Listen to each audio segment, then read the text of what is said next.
Hi, third graders. We're here with holes, and I wanted to remind you of what a theme is, because I talked about how there are themes of fate and friendship in this book. And what that means is that, fate is a big idea in life, an idea that maybe you don't have complete control over your life. And so this book sort of examines that idea of fate. And as a good reader, we have to investigate and pick apart the book in order to really figure out what is this book telling us about fate. And the same thing goes with friendship. It's this big idea that this book is exploring. And I'm just helping guide you through that exploration. All right? Let's jump in. Chapter 8. A lot of people don't believe in curses. A lot of people don't believe in yellow-spotted lizards either. But if one bites you, it doesn't make a difference whether you believe in it or not. Actually, it's kind of odd that scientists name the lizard after its yellow spots. Each lizard has exactly 11 yellow spots, but the spots are hard to see on its yellow-green body. The lizard is from 6 to 10 inches long and has big red eyes.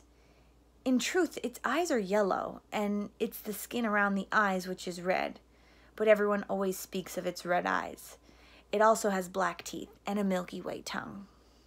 Looking at one, you would have thought that it should have been named a red-eyed lizard, or black-toothed lizard, or perhaps white-tongued lizard.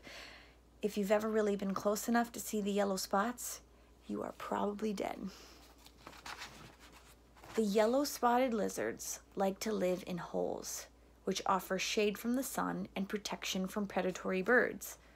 Up to 20 lizards may live in one hole. They have strong, powerful legs and can leap out of very deep holes to attack their prey. They eat small animals, insects, certain cactus thorns, and the shells of sunflower seeds. What are you thinking right now?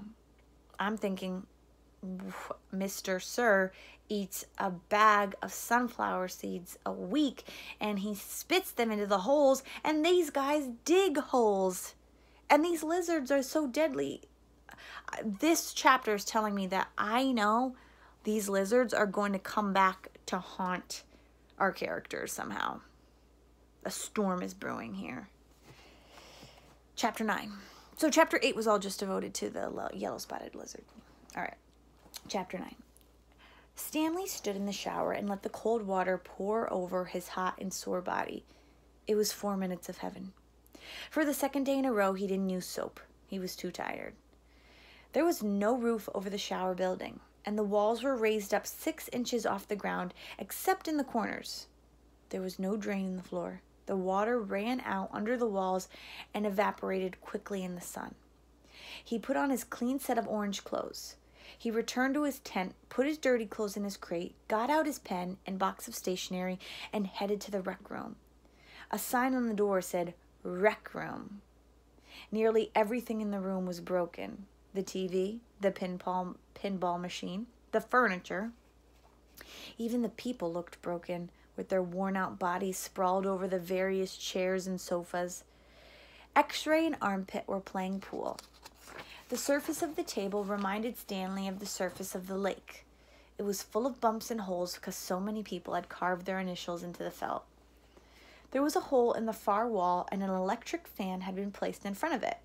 Cheap air conditioning. At least the fan worked. As Stanley made his way across the room, he tripped over an outstretched leg. "Hey, watch it," said an orange lump on a chair. "You watch it," muttered Stanley, too tired to care. "What'd you say?" the lump demanded. "Nothing," said Stanley. The lump rose. He was almost as big as Stanley and a lot tougher. "You said something." He poked his fat finger in Stanley's neck. "What'd you say?" A crowd quickly formed around them. "Be cool," said X-Ray. He put his hand on Stanley's shoulder. "You don't want to mess with the caveman," he warned. "The caveman's cool," said Armpit. "I'm not looking for trouble," Stanley said. "I'm just tired, that's all." The lump grunted. So the lump is, we know, based on what Armpit and Caveman and X-Ray said, the lump's name is Caveman. X-Ray and Armpit led Stanley over to a couch. Squid slid over to make room as Stanley sat down. "Did you see the caveman back there?" X-Ray asked. "The caveman's one tough dude," said Squid, and he lightly punched Stanley's arm. Stanley leaned back against the torn vinyl upholstery. Despite his shower, his body still radiated heat. "I wasn't trying to start anything," he said. The last thing he wanted to do after killing himself all day on the lake was to get in a fight with a boy called the Caveman.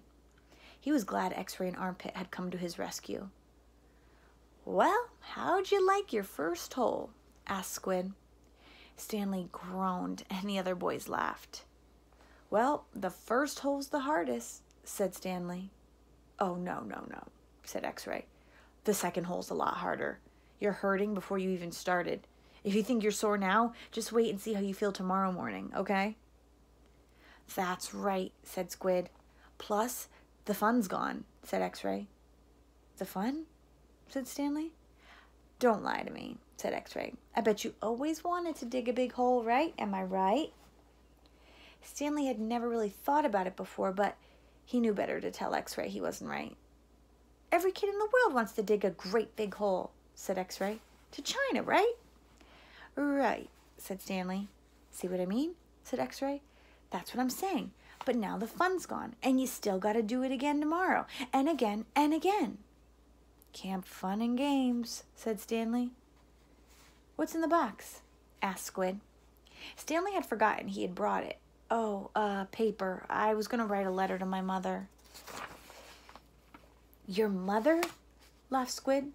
"Well, she'll worry if I don't." Squid scowled. Stanley looked around the room. This was the one place in camp where the boys could enjoy themselves. And what'd they do? They wrecked it. The glass on the TV was smashed, as if someone had put his foot through it.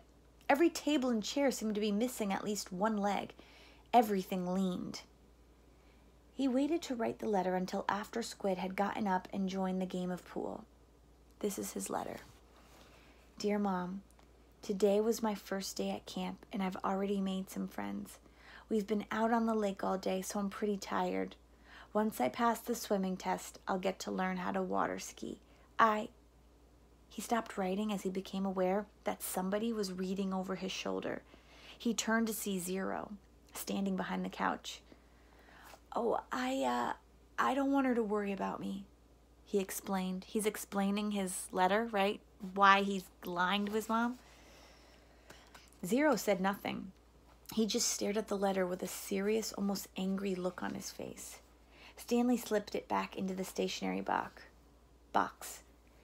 "Did the shoes have red X's on the back?"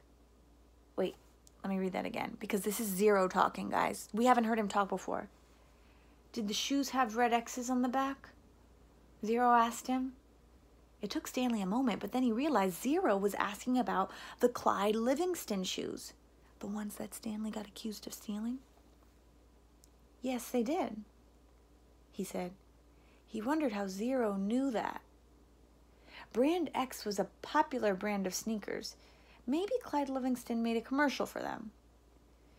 Zero stared at him for a moment with the same intensity with which he had been staring at the letter. Stanley poked his finger through a hole in the vinyl couch and pulled out some of the stuffing. He wasn't aware of what he was doing. "Come on, Caveman, dinner," said Armpit. "You coming, Caveman?" said Squid. Stanley looked around to see that Armpit and Squid were talking to him. Sure," he said. He put the piece of stationery back in the box, then he got up and followed the boys out to the tables. The lump wasn't the caveman. He was.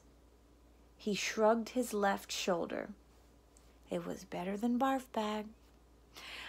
So they tricked us. Let's reread that part again, now that we know that caveman is actually what they call Stanley now. So I'm going back to the part where Stanley made his way across the room and he tripped over an outstretched leg. "Hey, watch it," said an orange lump on a chair. You watch it, muttered Stanley, too tired to care. What'd you say? The lump demanded. Nothing, said Stanley. The lump rose. He was almost as big as Stanley and a lot tougher. You said something. He poked his fat finger in Stanley's neck. What'd you say? A crowd quickly formed around them. Be cool, said X-Ray. He put his hand on Stanley's shoulder. You don't want to mess with the caveman, he warned. Yeah, the caveman's cool, said Armpit. Oh, I'm not looking for trouble, Stanley said. I'm just tired, that's all. And then X-Ray said, Did you see the caveman back there? The caveman's one tough dude, said Squid, and he lightly punched Stanley's arm. Guys, I think Stanley is actually making friends, so maybe he didn't lie to his mom after all. All right, that's it for today. Okay, it was a short, we did chapters 9 and 10. I will see you again tomorrow for chapters 10 and 11.